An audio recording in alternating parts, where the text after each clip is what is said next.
Yes. Cut my music.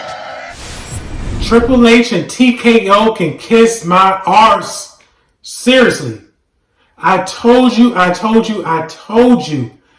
Do not get too excited when you see a mid-episode of Raw or SmackDown because you don't know if there's going to be a consistent follow-up, because this follow-up right here was complete arse. Again, God knows this was terrible.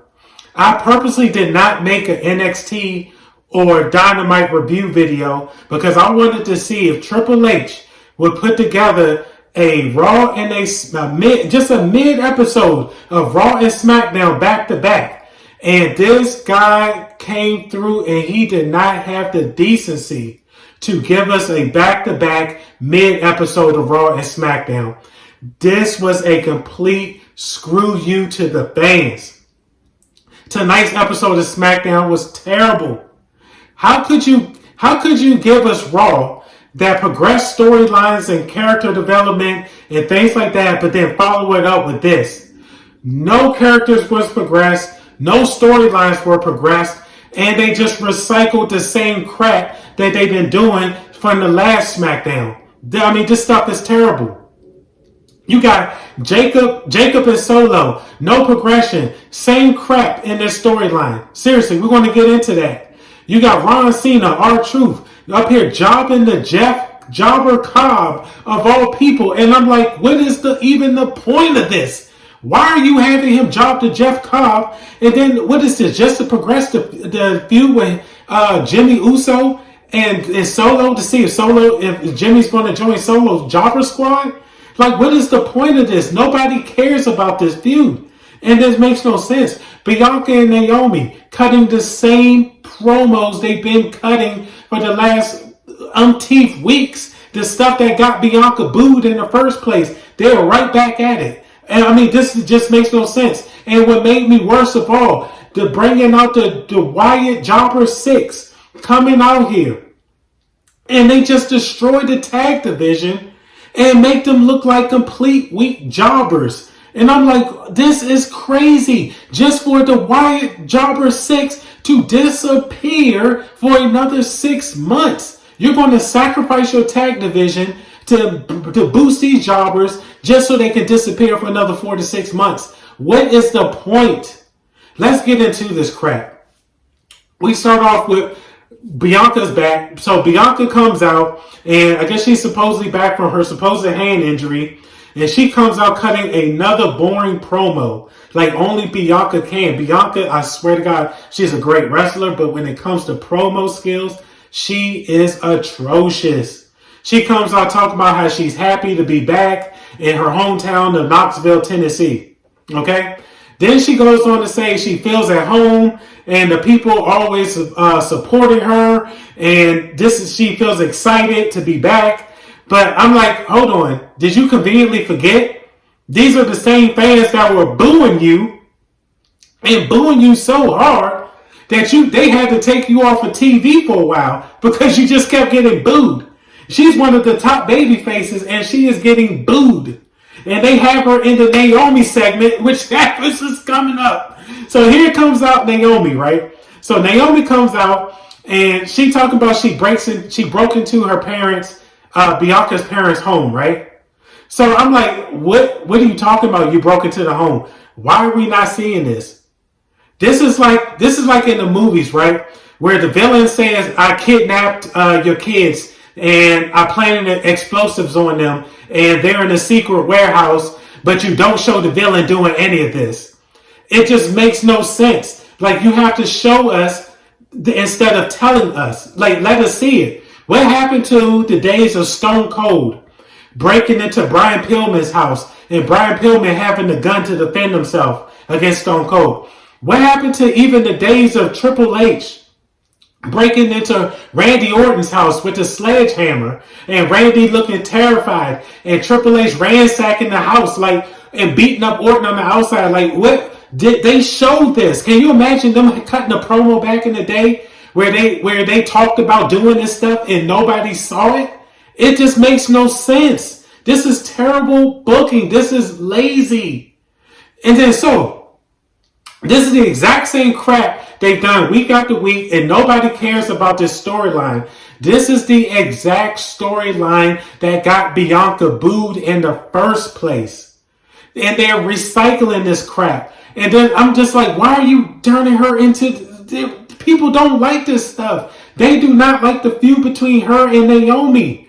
It's terrible. Naomi is doing great heel work, but nobody cares. I mean, this is terrible. Out comes the charisma vacuum known as Jade Cargill. She comes out there, and let me clarify this real quick. Jade Cargill, she has a great look, but besides her look, her wrestling and her mic skills are terrible. They are atrocious. Okay? She comes out there, sucks the energy out of the room. She comes out, beats up Naomi. Then she comes and has a stare down with Bianca. I was like, please don't give her the mic. She did not get on the mic. I was like, thank God. Thank God you did not give this mic to this woman. So, out comes Nia Jax, all right? Nia eventually comes out, and they eventually have their three-way Money in the Bank qualifier match, okay? So, this is against Nia Jax, Naomi, and Jade, okay? This match was beyond boring. I mean, this is damn near belonged on Botchamania.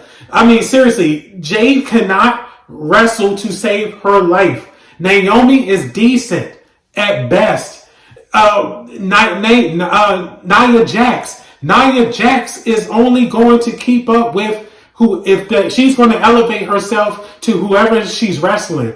If she's wrestling a jobber, there's going to be a jobber match. If she's wrestling a great wrestler, she's going to elevate herself.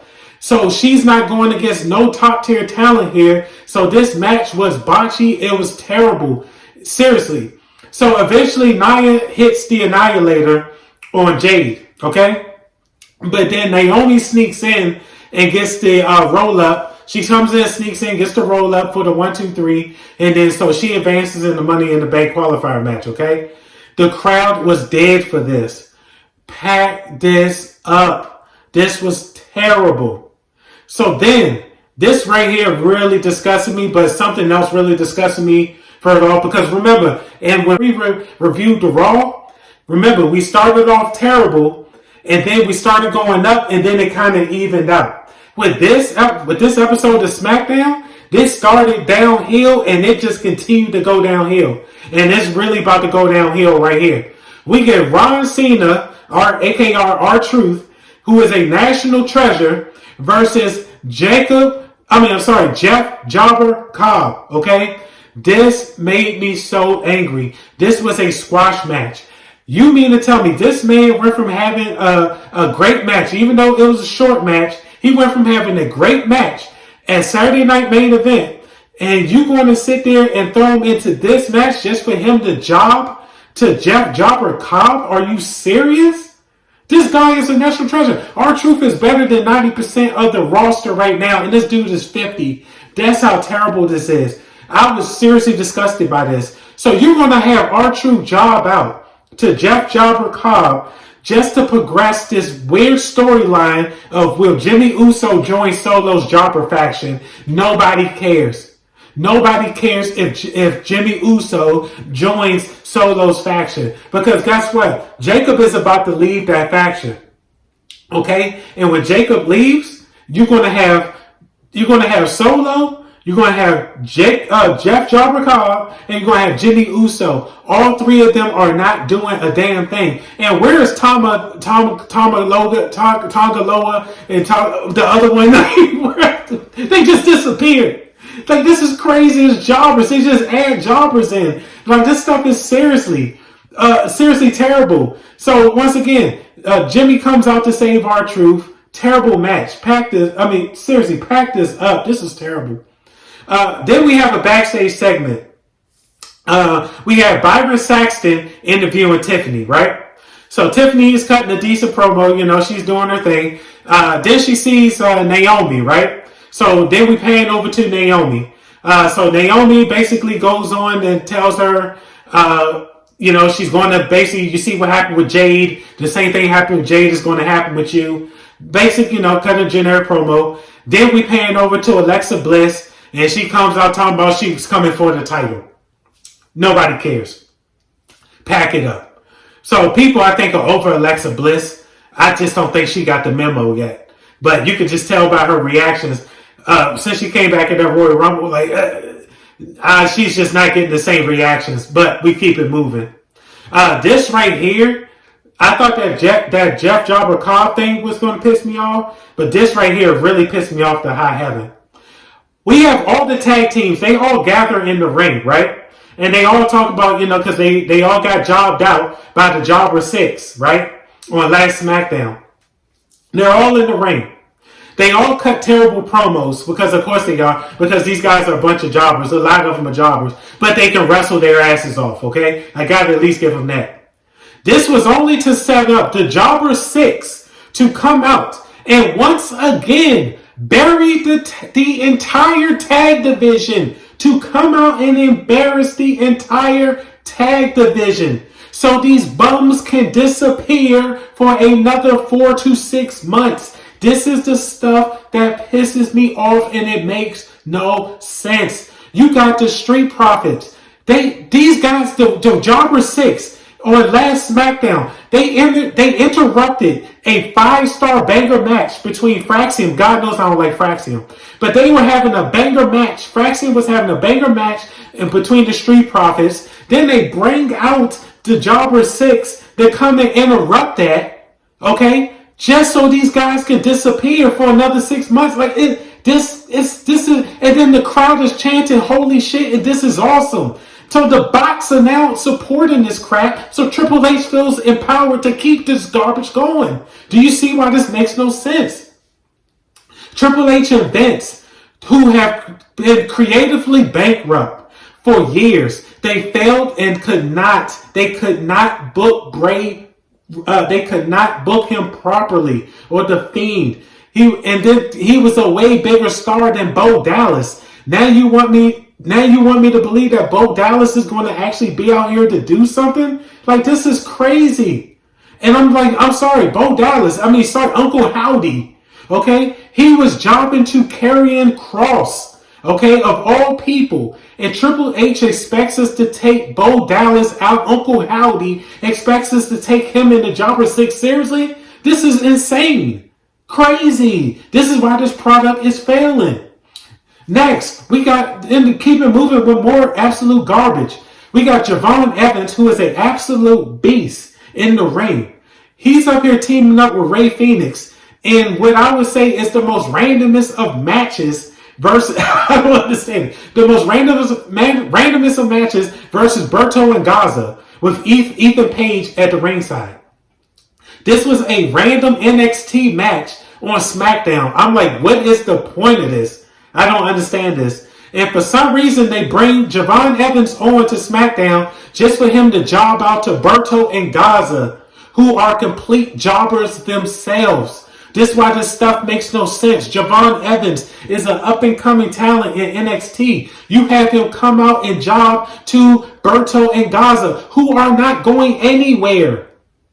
So eventually, Ethan Page interrupts the match. He pushes Evans off at the top rope. Berto and Gaza gets the win. I don't see the point of this. This is crap. Next, we got Selena Vega versus Alba Fire. Okay? I don't know why Alba Fire comes out dressed like a waiter from a mid-restaurant, but for some reason, nobody cares. She's a complete jobber. This match was boring because we've seen it for the umpteenth time. Seriously. Selena Vega, she gets the win because of course she does, because this stuff is predictable. This booking is beyond lazy, and when I criticize it, the bots come out and attack me for it, for criticizing this crap. Then next up, to continue with the downslope of this episode, we get Damian Priest, who comes out fumbling. He is a charisma vacuum himself, just like Jade Cargill. He comes out, fumbles through his promo. He's addressing Jacob because he wants to go for the Jacob's title. And so he's coming out just cutting a generic promo, talking about, I know where you're from and we're from the same place and all this other crap. And I was like, oh my God. But I was like, you know what? At least we don't have to see him versus Drew anymore in that boring feud. At least we don't have to see it. I believe this feud is going to be trash too, but let's see how it goes. I don't know if it can get any worse. So Damian is walking, and out comes Jacob. Him and Jacob have a stare down. They're looking at each other. I'm like, this is going to be crap. I can just smell it. But before we get to this match, because Jacob is coming out for his match, qualifier match. Before we get to that, we get a quick. Julia comes out very quick, and they have a video segment with Julia. So I use this time to take a bathroom break. I said next, seriously.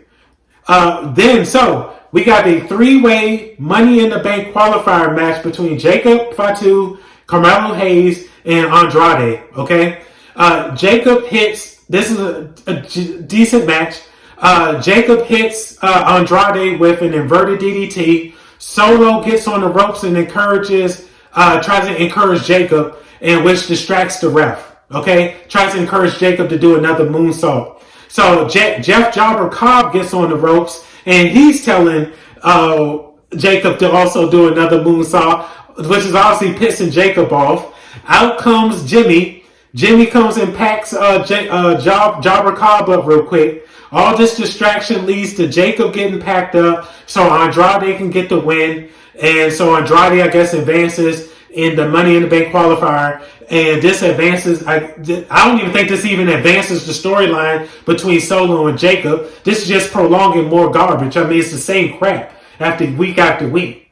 And can we just talk about this yo-yo booking with Carmelo Hayes? This stuff makes no sense.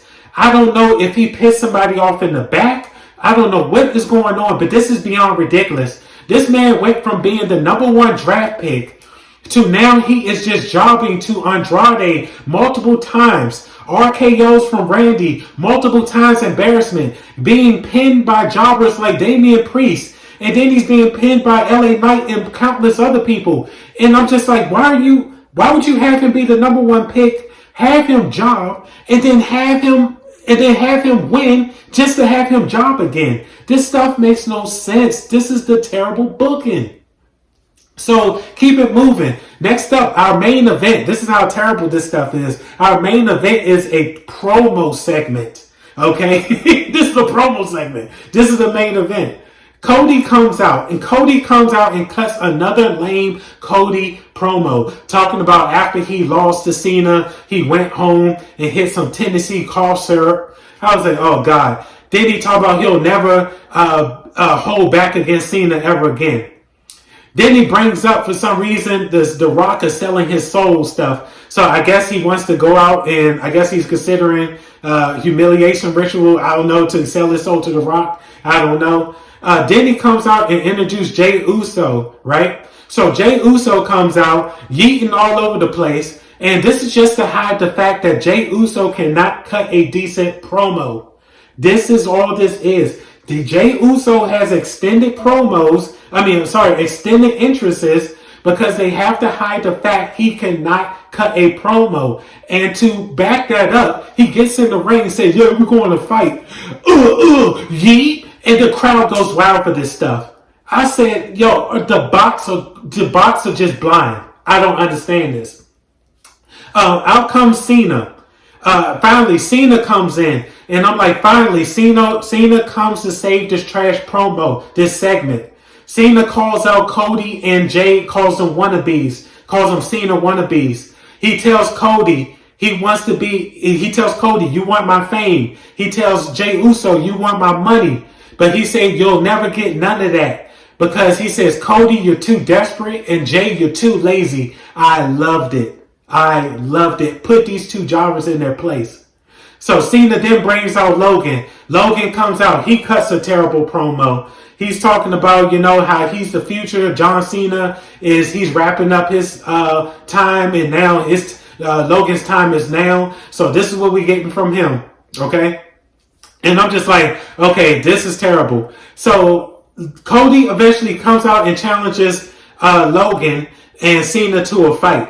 So Cena's ready to leave. He's like, I don't got time for this. Logan stopped Cena, so they kind of get into like a little back and forth of like, hold on, whoa, why are you touching me? Why are you pushing me? So you got some little friction there. So next thing you know, Cody hits a great line. I love this. He's like, John, why are you trying to leave? You're going to go to the back. Logan go polish. No, can go shine your peacemaker. I was like, that was pretty good. So that set Cena off. Cena goes out there. They fight. They eventually have a brawl. They eventually pack it up. And then you got Cody and Jay standing in the ring tall. This whole episode was complete trash. Everything here made zero sense. No storylines progressed. No one was made to look better. None of this stuff makes sense. The tag match between these guys for the main event makes no sense. And the fact that you put you can't put two mid-consistent shows back to back further proves Triple H does not care. And TKO, they just do not care anymore. They just really don't. And I give this episode a 1 out of 10. This was just complete. This is just sad. So I'd like to thank you guys for the support. Please like, comment, share, and subscribe. I'm Mark from MD, and this is the official Cut My Music Wrestling.